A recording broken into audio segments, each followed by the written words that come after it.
कल के लेक्चर में हमने 4.4 के फोर्थ सम तक ही देखा था। आज फिफ्थ सम देख लेते हैं। ये लास्ट सम है 4.4 का।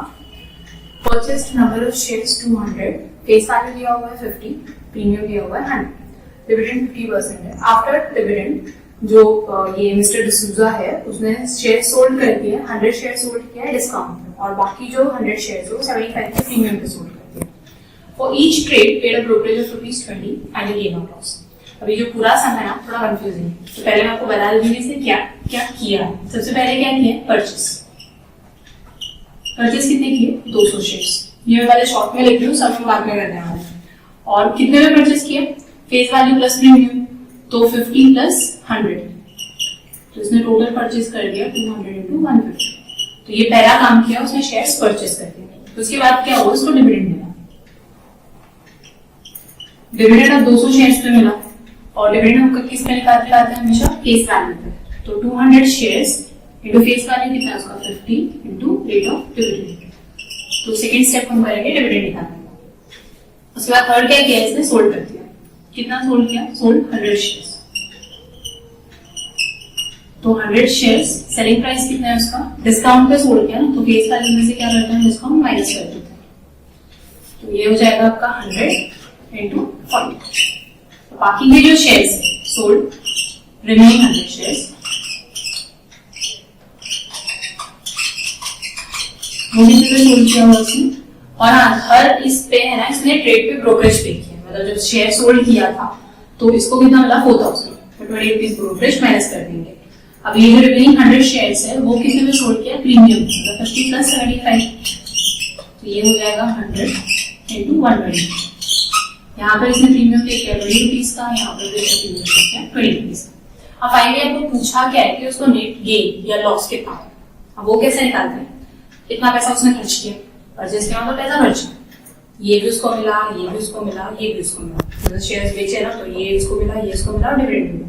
तो इन तीनों का टोटल करना है, जितने में उसने खरीदा तो माइनस करना है कि 200 शेयर्स में उसको क्या फायदा हुआ, उसको डिविडेंड मिला, फिर उसने शेयर्स ऐसे 2 स्लॉट में बेच दिए, तो ये 3 में आपको पैसा मिल रहा है और इसमें आपका पैसा 4। तो ये 3 को ऐड करके ये चौथे को अगर हम माइनस कर देते हैं तो हमको पता चलेगा कि उसको गेन हो रहा है या लॉस हो रहा है। अब चलते हैं सम के स्टेप्स देखते हैं। First, market value of shares purchased, face value plus premium.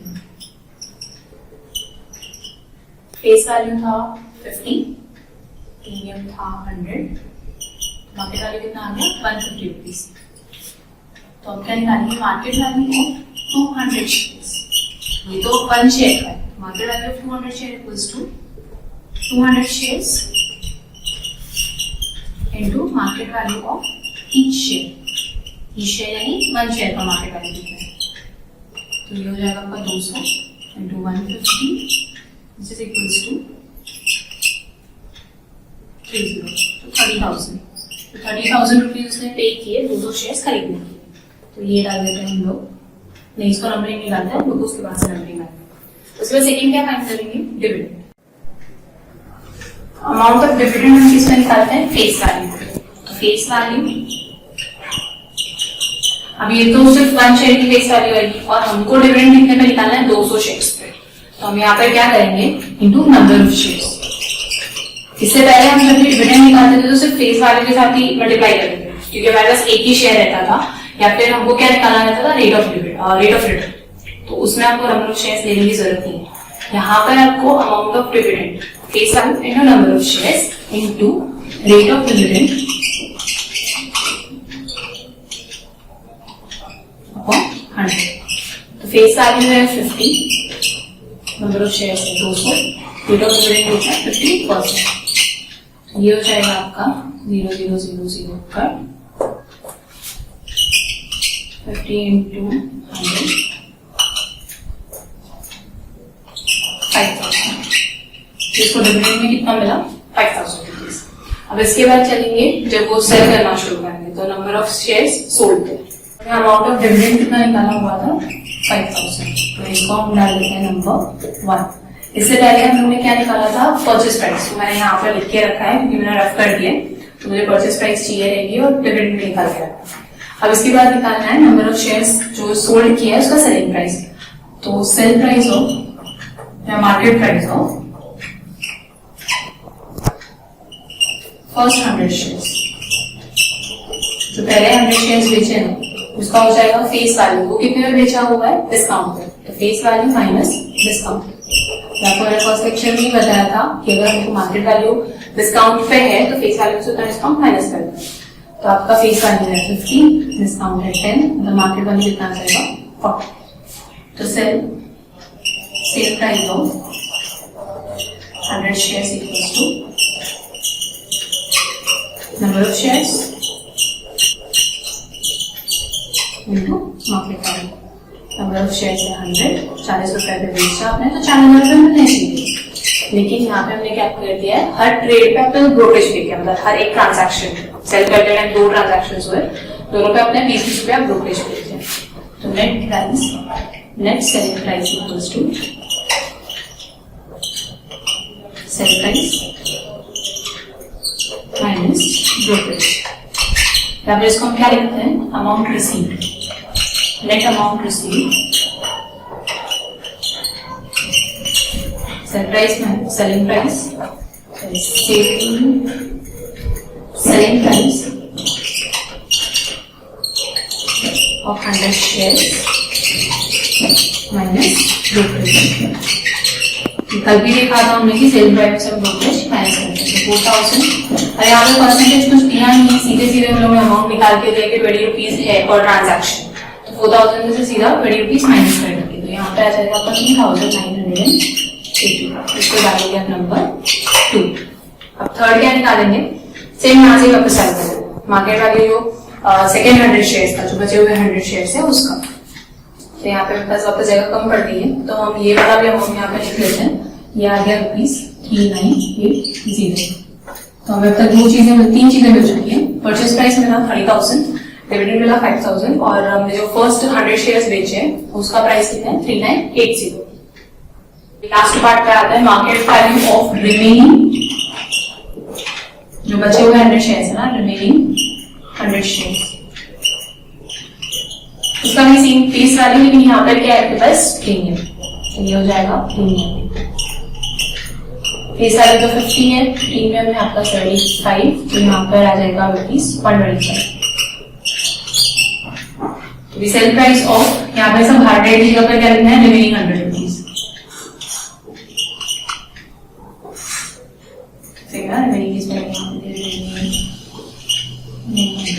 Remaining 100 shares. Number of shares है 100, मार्केट वैल्यू 125, तो ये हो गया आपका 12503, तो 12,500 रुपए मिले उसको, लेकिन उसमें से फिर वापस उसने ब्रोकरेज पे कर दिया, तो ब्रोकरेज माइनस करेंगे, cell price of 100 shares minus 20, ये हो जाएगा आपका 12,500 में से 20 गया, तो वापस बचता है 480। इसको डालते हैं नंबर 3। तो हमारे पास 3 चीजें हैं जो हमको मिली, पहला डिविडेंड 5,000 का, फिर हमने 100 शेयर्स बेचा तो 3980 मिला, लास्ट के 100 शेयर्स बेचे तो कितना मिलता है 12,480। तो यहाँ पर 12,480। आपको ये अलग से लिखने की जरूरत नहीं है, कंटिन्यूएशन नहीं चल रहा है सर, मेरे पास एक्चुअली सम लिखने के बाद जगह कम पड़ जाती है, इसलिए मुझे बार बार रफ करना पड़ता है। अगर आपके पास टेक्स्ट बुक रहती है तो मुझे सब बार बार लिखने की जरूरत नहीं पड़ती है। तो यहाँ तक करने के बाद हम फाइनल निकालेंगे यहाँ पे आंसर। तो अभी हम फाइनली निकालने के उसको अमाउंट मिला कितना, तो total amount received, total amount received equals to 5,000 plus 3980, second transaction से, थर्ड ट्रांजैक्शन से मिला 80। ये कहाँ से मिला आपको, फ्रॉम 1, 2 एंड 3। यहाँ लिख सकते हैं हम लोग dividend plus amount received on 100 shares plus amount received on remaining 100 shares. On remaining 100 shares.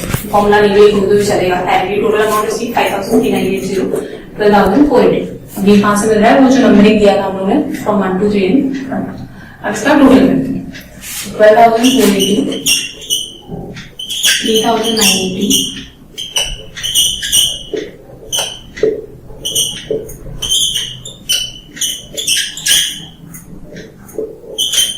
21,460 इसको टोटल रुपीज, तो इसको टोटल अमाउंट कितना मिला है 21,460, खर्चा कितना किया था 30,000 का।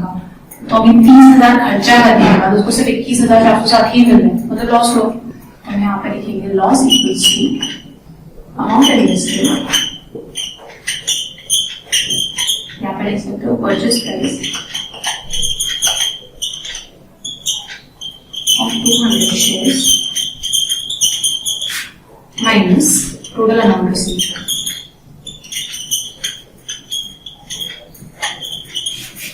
So 30,000 minus 21,460. कभी कभी किसी चीज हमें हो सकता है कि ये अमाउंट ज्यादा रहता है, अगर ये जो अमाउंट है टोटल अमाउंट रिसीव्ड है वो परचेज प्राइस के कंपेयर में ज्यादा है, तो हम यहाँ पे फॉर्मूला चेंज कर देंगे, यहाँ लिखेंगे gain equals to total amount received minus amount invested. जो भी बड़ा रहता है उसको हम पहले लेते हैं क्योंकि हमारा आंसर नेगेटिव में नहीं आना चाहिए, तो उसके अकॉर्डिंगली हम फॉर्मूला चेंज कर देते हैं। अगर आपका परचेज प्राइस ज्यादा आ रहा है तो लॉस है, अगर टोटल अमाउंट रिसीव्ड ज्यादा आ रहा है तो फायदा है। तो 20,000 से माइनस करना 21,460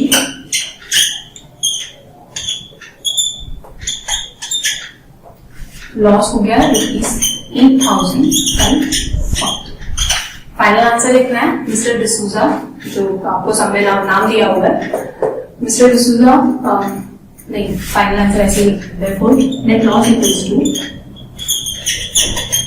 ₹8,540। तो ये था क्वेश्चन नंबर 5 4.4 का। मैंने आप लोगों को पहले ही बोला था कि 4.2 और 4.4 थोड़े से टफ सम्स हैं, लेंथी सम्स हैं।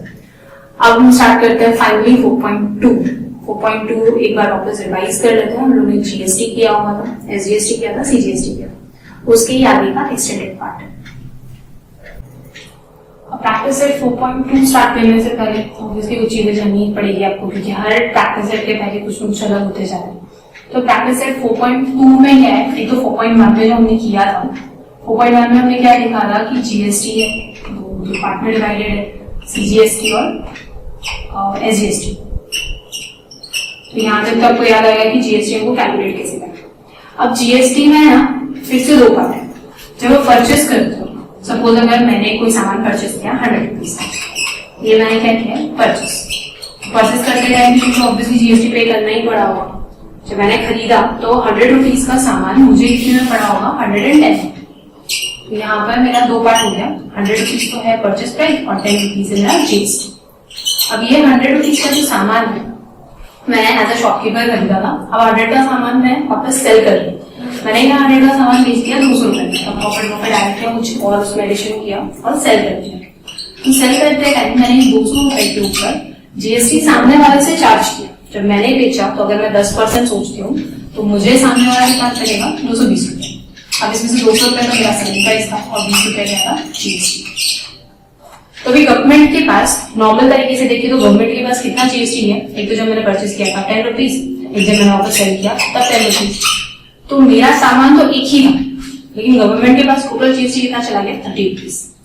तो अभी यहाँ पर हमको एक सहूलियत दी गई है कि आप जितना जीएसटी पे कर रहे हो ना 10 रुपीज, फाइनली मेरा सामान कितने में बिका 200 रुपीज में, और रेट ऑफ जीएसटी यहाँ मैं अज्यूम कर रही हूँ 10%, तो फाइनली सिर्फ 30 रुपीज का ही जीएसटी होना चाहिए। तो गवर्नमेंट को 30 रुपीज कैसे मिल गया, इसका क्या हो जाएगा डबल टैक्सेशन हो जाएगा। मतलब गवर्नमेंट ने परचेस के टाइम पे भी ले लिया, सेल के टाइम पे भी ले लिया, तो गवर्नमेंट का फायदा हो रहा है और जो कस्टमर्स हैं उनका नुकसान हो जाएगा। तो यहाँ पर गवर्नमेंट ने ना आपको एक फैसिलिटी दी है, जब आप परचेस करते हो ना इस जीएसटी को बोलते हैं आईटीसी, यानी इनपुट टैक्स क्रेडिट, और जब आप सेल करते हो तो इसको बोलते हैं आउटपुट टैक्स। तो आप लोग क्या कर सकते हो, आपको नेट जीएसटी कितना पे करना है गवर्नमेंट को, output tax minus input tax, मतलब 20 रुपीज में से 10 रुपीज माइनस करो। अभी कस्टमर ने मेरे को 20 दिया तो मैंने अपना 10 में जीएसटी पे किया था, वो तो अपने पास रख लिया, बचा हुआ गवर्नमेंट को दे दिया। अब इसमें फायदा क्या हुआ, मेरा 10 मुझे वापस मिल गया, तो मुझे तो कोई जीएसटी पे नहीं करना है। गवर्नमेंट को 10 ऑलरेडी मिला हुआ था, 10 अभी मैं दे दी, तो गवर्नमेंट की वजह से 20 रुपीज का ही जीएसटी जाएगा। आई थिंक आपको बहुत ज्यादा कंफ्यूजन हो गया होगा, एक बार ठीक से वापस सुनिए। जब हम परचेस करते हैं तब हम जीएसटी पे करके सामान लेकर आते हैं।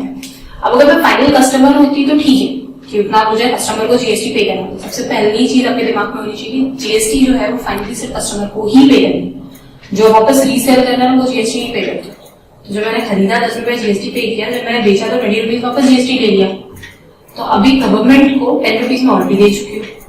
मैंने जो जीएसटी पे किया था मुझे वापस कस्टमर दे देगी, तो मुझे अपना जीएसटी उसमें से डिडक्ट कर देना, बचा हुआ 10 रुपीज में गवर्नमेंट को दे दूंगा। तो फाइनली जो 200 का सामान था उसके ऊपर 10% के हिसाब से 20 रुपीज जीएसटी होता है, जो गवर्नमेंट को 2 स्टॉक में मिल गया। और फाइनल जब मैंने सेल किया था तो वो सामने वाला कस्टमर था, तो फाइनली वही जीएसटी पे किया, मतलब 20 रुपीज से जीएसटी पे कर दी। मेरा 10 मेरे को वापस मिला और बाकी का 10 मैंने गवर्नमेंट को दे दिया। तो ये सारी चीजों को समअप करने के लिए आपके पास ये फॉर्मूला है। आपको सिर्फ इतना याद रखना है कि जब आप परचेस करते हो सामान तो हमको क्या मिलता है, इनपुट टैक्स या फिर आईटीसी या फिर क्या बोलते हैं इनपुट टैक्स क्रेडिट। ये किस पे मिलता है आपको, परचेस करते हैं। जब भी आप सामान खरीद रहे हो तो आपको मिलेगा आईटीसी, जो भी सामान खरीदते टाइम का जो जीएसटी रहेगा उसको बोलते हैं इनपुट टैक्स। और जब सोल्ड कर बेच तब का जो जीएसटी रहेगा उसको बोलते हैं आउटपुट टैक्स। और आपको नेट जीएसटी कितना पे करना है गवर्नमेंट का, output tax minus input tax. सिर्फ आपको फिलहाल के लिए इतनी सी चीजें याद रखनी है। अभी यहाँ पे मेरे एग्जाम्पल में मेरा आउटपुट टैक्स था 20 रुपीज, सेल के टाइम पे मुझे मैंने कितना जीएसटी चार्ज किया 20 रुपीज, परचेस करते टाइम कितना जीएसटी था 10 रुपीज। फाइनली मुझे गवर्नमेंट को कितना पे करना है 10 रुपीज। सपोज हमें यही पूछाएगा कि नेट जीएसटी पेबल कितना है, तो प्लीज फॉर्मूला याद रखना, output tax minus input tax. GST निकालने का तरीका सब वही है, सिर्फ एक नई चीज यहाँ पे आ गई है कि आउटपुट टैक्स में से इनपुट टैक्स माइनस होना। अभी कुछ सम्स करते हैं, हम लोग 3 सम्स करने वाले छोटे छोटे। ये प्रैक्टिस एक्ट 4.1। अभी हम लोग फर्स्ट क्वेश्चन कर रहे हैं, Chetna stores total GST 1,05,000 at the time of purchase. जब उसने सामान परचेस किया था तो उसने जीएसटी डायरेक्टली दिया हुआ है कि 1,05,000 का जीएसटी पे करके कलेक्ट किया जीएसटी, मतलब सेल करते टाइम उसको जीएसटी का अमाउंट कितना मिला 1,22,500 at the time of sale during 1 July 2017 to 31 July. जो जीएसटी है ना वो क्वार्टरली पे करते हैं, लेकिन हम मंथली कैलकुलेट करके रखते हैं, तो मंथ का पूरा जीएसटी दिया हुआ है। क्वेश्चन क्या पूछा हुआ है, find the GST payable by the Chetna store. GST payable मतलब गवर्नमेंट को चेतना स्टोर को कितना देना। अब ये जो 1,05,000 था वो तो ऑलरेडी वो दे चुका है। अभी जो 122,500 में से है तो बचा हुआ और कितना मिला है उसको, जो इसने कलेक्ट किया ना अपने सेल पे, जब 1,22,500 कलेक्ट किया। तो सबसे पहले जीएसटी पेबल मतलब क्या होता है, GST payable means GST to be paid to government. Government को हमको कितना जीएसटी पे करना है, चेतना स्टोर्स को गवर्नमेंट को कितना जीएसटी पे करना है। अब बी फाइनल ये वाला अमाउंट ऑलरेडी गवर्नमेंट के पास जा चुका है, ये ऑलरेडी पेड है। अभी उसके हाथ में जो जीएसटी उसने कलेक्ट किया था 122,500, उसमें से अपना अमाउंट रखेगा, बचा हुआ अमाउंट गवर्नमेंट को दे देगा। यहाँ पे उसका इनपुट टैक्स क्या है, आईटीसी, या फिर इसको बोलते हैं input tax equals to rupees.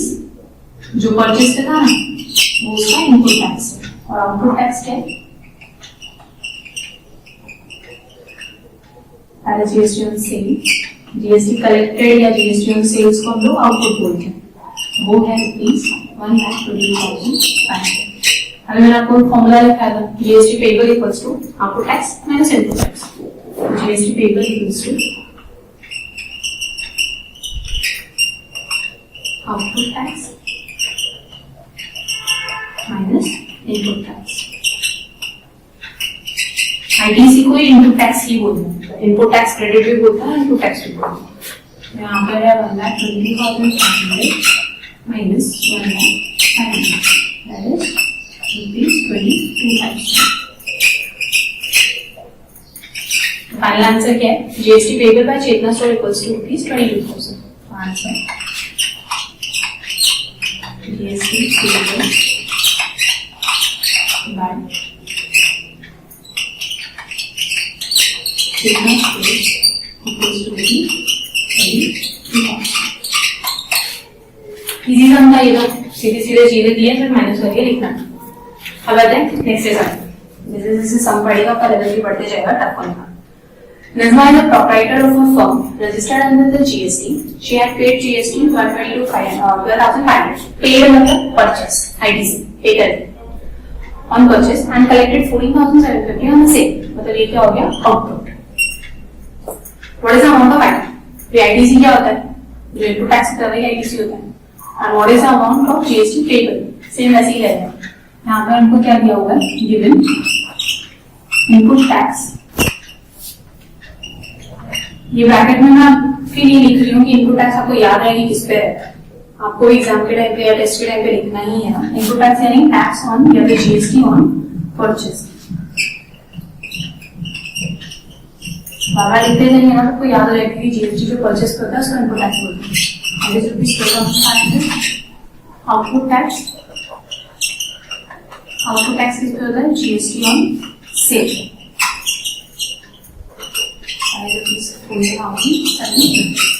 अभी निकालना है GST payable. GST payable equals to output tax minus input tax.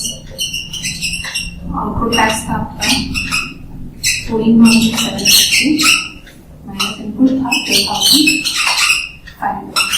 अगर इसलिए आपको बहुत कंफ्यूजन होता है कि आउटपुट क्या है, इनपुट क्या है, समझ में नहीं आया, जो भी बड़ा अमाउंट है वो आउटपुट टैक्स, जो भी छोटा अमाउंट है वो इनपुट टैक्स। बड़ा आउटपुट, छोटा इनपुट, तो इतना याद रखना। और यहाँ पर आपका आ गया ₹2,250 ये आईटीसी टेबल। अभी सेकंड क्वेश्चन, फर्स्ट क्वेश्चन क्या पूछा था? आईटीसी कितना है, तो फाइनल आंसर लिखते टाइम लिख देंगे क्योंकि आईटीसी तो हमारा ये इनपुट टैक्स, तो यहाँ पर फाइनल आंसर लिख देंगे आईटीसी की डिटेल।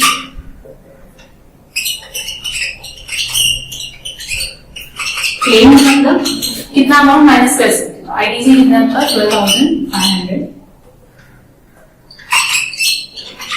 और जीएसटी पेबल कितना है?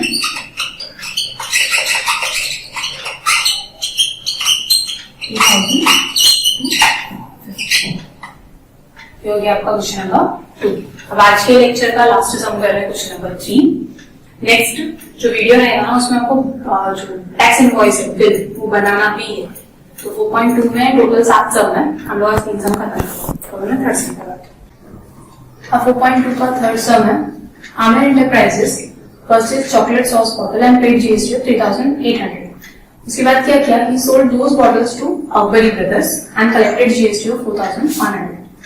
उसके बाद हुआ कि मयंक फूड कॉर्नर है, उसने परचेस किया वो bottle from Akbari brothers and paid GST of 4,500।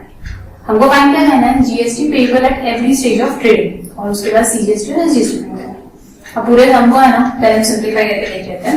Trading chain पहले अमीर एंटरप्राइजेस था, उसने अकबरी ब्रदर्स को सामान बेचा, अकबरी ब्रदर्स ने मयंक फूड कॉर्नर को सामान बेचा। अभी अमीर एंटरप्राइजेस ने जीएसटी कितना पे किया? 3,800, मतलब आईटीसी कितना हो गया? 3,800। और उसको मिला कितना, मतलब जब उसने अकबरी ब्रोस को बेचा सामान तो जीएसटी कलेक्ट कितना किया? 4,100। अभी अकबरी ब्रदर्स ने जितना पे किया उतना तो आईटीसी, तो ये जो पे किया 4,100 है उसका आईटीसी। जब मयंक कॉर्नर को बेचने गया तो मयंक कॉर्नर ने उसको कितना दिया? 4,500। और मयंक कॉर्नर ने बेचा तो है नहीं, मयंक फूड कॉर्नर ने शायद वो अपने लिए यूज कर रहा खाना बनाने में, तो इसका आईटीसी कितना है? 4,500। आउटपुट टैक्स नहीं है, जब तक आप बेचोगे नहीं सामान तब तक आउटपुट टैक्स आएगा नहीं। अब आपका ट्रेडिंग चेन जो है वो सिर्फ यहाँ पर 2 पर, तो जो ट्रेडिंग स्टेजेस है सिर्फ यहाँ 2 पर ही आपका जीएसटी पेएबल और ये सब मिलेगा। तो हम एक एक के लिए निकालते हैं, पहले हम सब इस तरह से लिख लिया ताकि इजी पड़ जाए, बार बार क्वेश्चन ना पढ़ना पड़े। तो फॉर आमिर एंटरप्राइजेस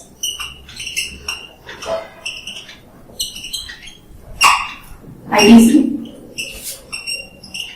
आईटीसी का ब्रैकेट में फुल फॉर्म लिखना है, इनपुट टैक्स क्रेडिट कितना है? ₹3,800। आउटपुट टैक्स कितना है? आउटपुट टैक्स तो जब ये अकबरी ब्रदर्स को बेचने गया तो अकबरी ब्रदर्स ने कितना दिया? 4,100। अपना वही formula GST payable equals to output tax minus input tax. Input tax या इनपुट क्रेडिट सब सेम ही होता है, तो यहाँ पर इनपुट टैक्स क्रेडिट नहीं होता है। आईटीसी 4,100 ये हो गया आपका ₹3,000। अब क्या पूछा होता है? सीजीएसटी और एसजीएसटी भी पूछा है, तो जो जीएसटी है उसका हाफ ही होता है, तो यहाँ पर क्या हो जाएगा? हेंस सीजीएसटी इक्वल्स टू 300 का हाफ कितना? ₹150। यहाँ पर ब्रैकेट में लिख सकते हैं जीएसटी अपॉन 2, जीएसटी अपॉन 2। नहीं भी लिखोगे डायरेक्टली चलेगा, भी आप लोग अब तक समझ चुके हो कि सीजीएसटी क्या होता है, जीएसटी का हाफ होता है। SGST CGST के बराबर होता है, which is also equals to ₹150। ये हो गया आपका फर्स्ट ट्रेडिंग का स्टेज। ये अमीर जो एंटरप्राइजेस है, आमिर एंटरप्राइजेस, उसका इनपुट दिखा है, आउटपुट दिखा है, जीएसटी। सेम वे में अकबर और अकबर की क्लोज माइनर ग्रुप का नंबर नहीं निकलेगा क्योंकि उसका जीएसटी टेबल निकाल नहीं सकते, आउटपुट नहीं है, मतलब बेचा ही नहीं उसने। तो इसका है आईटीसी इनपुट टैक्स क्रेडिट, जितना इसने पे किया, इसने कितना पे किया था, आमिर का जितना आउटपुट था उतना अकबरी का इनपुट है। ये हो जाएगा ₹2,900 आउटपुट, 4,500 जीएसटी देगा, output tax minus ITC is equals to 4,500 minus 4,100 equals to 400।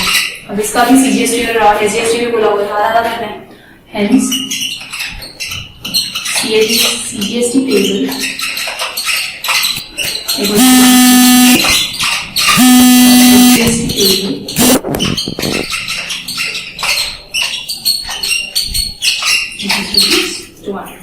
तो इसको फाइनल आंसर जो लिखना है वो कैसे लिखना है, answer GST payable by Aamir enterprises ₹300, फिर इसी का continuation CGST payable by Aamir enterprises equals to 150, फिर एसजीएसटी पूरा लिखना है, पेबल बाय, फिर पूछा है जीएसटी पेबल बाय अकबरी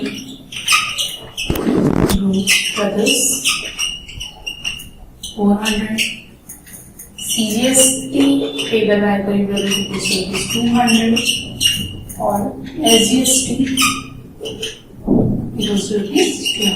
आपका फाइनल आंसर में ये 6 चीजें आएंगी, जीएसटी कितना पे किया, सीजीएसटी, एसजीएसटी और सी में यहाँ पर। तो यहाँ तक हमारा 4.2 का 3 सम तक कंप्लीट हो चुका है। अच्छे से रिवाइज कर लेना, 4.2 मैंने पहले भी बोला था, मतलब देखने में बहुत इजी लग रहा है, लेकिन अगर आप अकेले सम पढ़ने जाओगे ना सब बाउंस हो जाएगा। तो प्लीज ठीक से सम को पढ़ो, ये सारी चीजें निकालो उसमें से, फिर फाइनल आंसर फाइंड करेंगे। तो कल हम करेंगे बचे हुए सम्स।